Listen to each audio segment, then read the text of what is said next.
Chapter 17, Self-Preservation from JE2US-A Novel. The next morning, the Minneapolis Tribune headline read, Jesus of Ely, Messiah, Magician, or Rabble-Rouser. Every 15 minutes, the anchor of CNN would recite, Jesus, the curiosity of Minneapolis, Minnesota, gave his first press conference yesterday. It was attended by journalists from around the globe. Jesus did little to convince anyone of his preposterous claim to be the actual Son of God. He made an eloquent speech telling an ambiguous story about two sailors with differing life philosophies, but left this reporter unsure as to who he really is or what he intends to do. In the most defining moment of the event, Sebastian Gontrafo, the high priest of Baal and host of the affair, punctured the palm of Jesus with his knife to see if, as he said, God would bleed. Jesus indeed bled. It seems the mystery of this oddity named Jesus is still unsolved. However, his claim to have divine DNA tend to put him in the company of unhinged souls who throughout history have had grand delusions of their importance. An Indian network thought he might be a heretofore unknown Hindu god.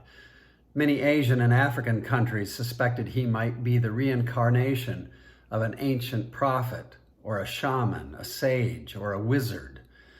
Western European states thought he was a joke. The state media network almost ignored his statements of deity altogether and focused on the slavery matter. They labeled him as an insurrectionist, the self-appointed leader of a slave rebellion. The state made a good deal of money on the slave trade, not to mention that the majority of the government's grunt work was handled by slaves. Road maintenance, construction, farming and food production, basic utilities, most menial service industries, etc. It was definitely in the state's best interest to maintain slavery as a foundational tool to keep the wheels of government turning. There was little said about Father John. Executions, while not common, were the expected outcome for slaves who repeatedly disobeyed and rebelled against their owners.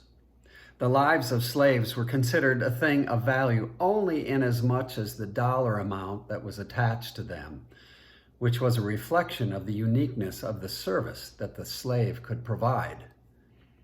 For those without power or money, life always seemed to have a reduced price tag. There was always the fear of ending up in the clearance bin. For those with money, you could play games with life. Money seemed to be the seminal ingredient in the morality of science. Through gene selection, mixed and matched DNA, and disposable fertilization experiments, biology had become a commodity. There were build-a-child labs and designer baby consultants. Customized conception was expensive, but life was cheap. To Maddie and the tribe, the execution of Father John was not inconsequential. They knew him. Maddie had become almost like a daughter to John and his family. The whole Brotherhood was buzzing with a jumble of grief and anger. The media event hadn't been announced publicly until noon the previous day, 2 hours prior to the event. But word spread like wildfire through every crack of the internet, and before the lights went on, the whole world was watching. The tribe had watched the press conference with excitement, hoping that Jesus would bet big and play his face cards. Instead, he slipped into his meek jacket and humbled his way through the event. Oh, he said some nice things, made some lofty claims, but then he sat back and let Sebastian poke holes in his identity. Judas had gone ballistic, swearing at the television. To have Jesus' kind of power and choose not to use it was the epitome of idiocy in his book. Why does he raise someone from the dead when no one is watching, but when he has the stage of the whole fucking world, he tells stories?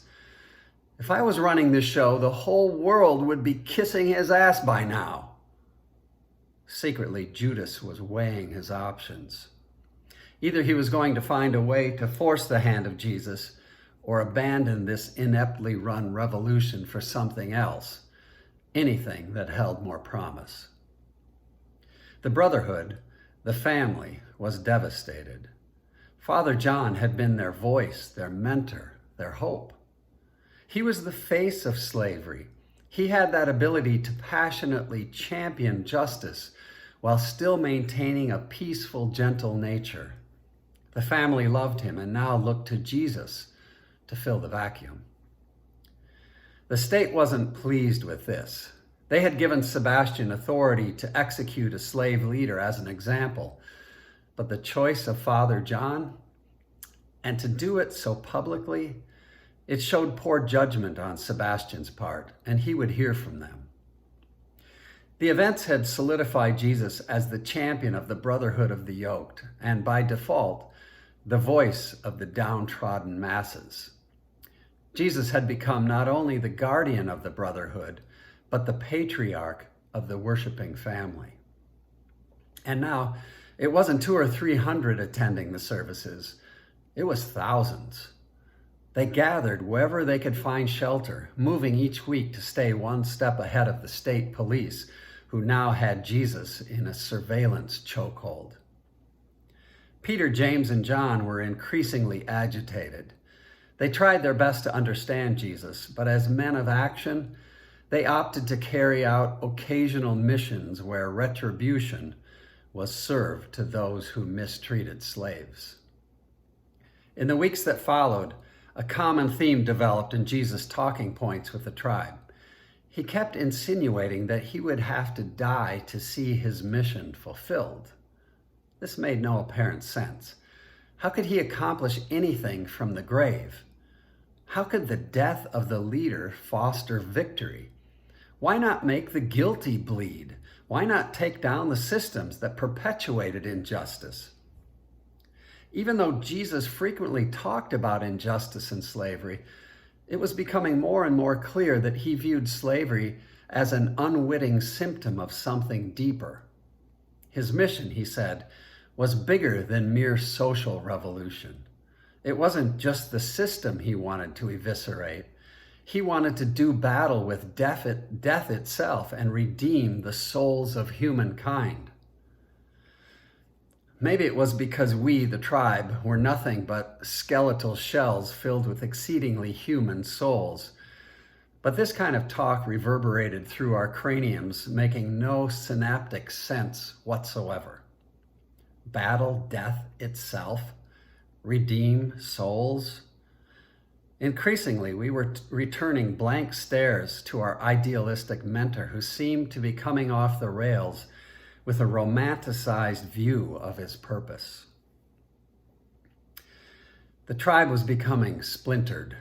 Rosalita and Tom wanted to abide by the rules of the land and fight through established legal avenues.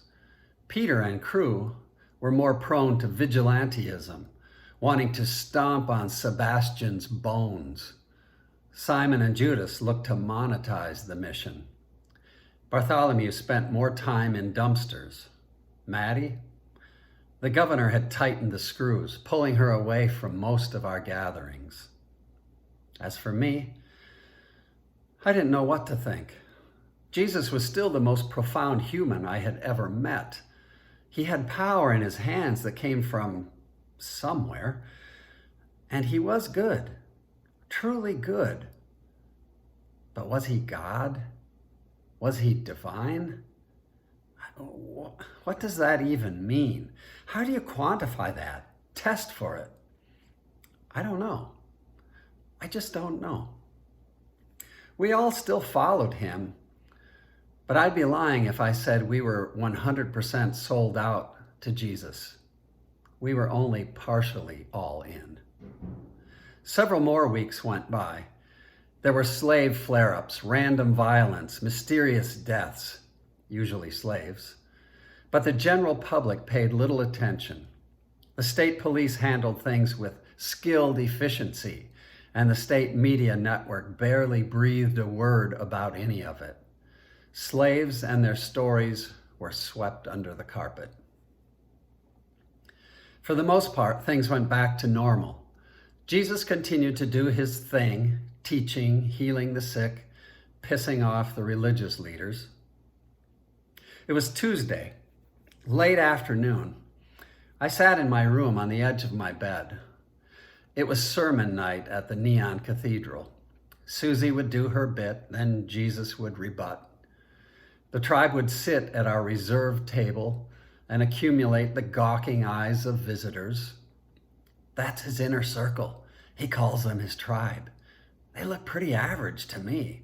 I wonder why he picked them. Good question. I threw on a different t-shirt and headed out the door. Jesus had said something at the press conference that was still messing with my head. He had said, "You, Sebastian, do not have followers. You have automatons who obey only out of self-preservation and fear. True followers willfully choose what may be painful, even deadly, because the truth of their mission is greater than their need to survive. They follow for love. That is what you will see in my followers." Shit. I like self-preservation. I want to survive. And yes, I'm afraid. I think I truly love this Jesus, and I'm passionate about what he believes. I believe it too. But this is starting to get sticky. We're making enemies in high places. It's funny. Jesus said he saw me as brave, fearless. I'm not feeling it. I hopped on my bike and started pedaling toward the Neon. I don't know. This all makes me...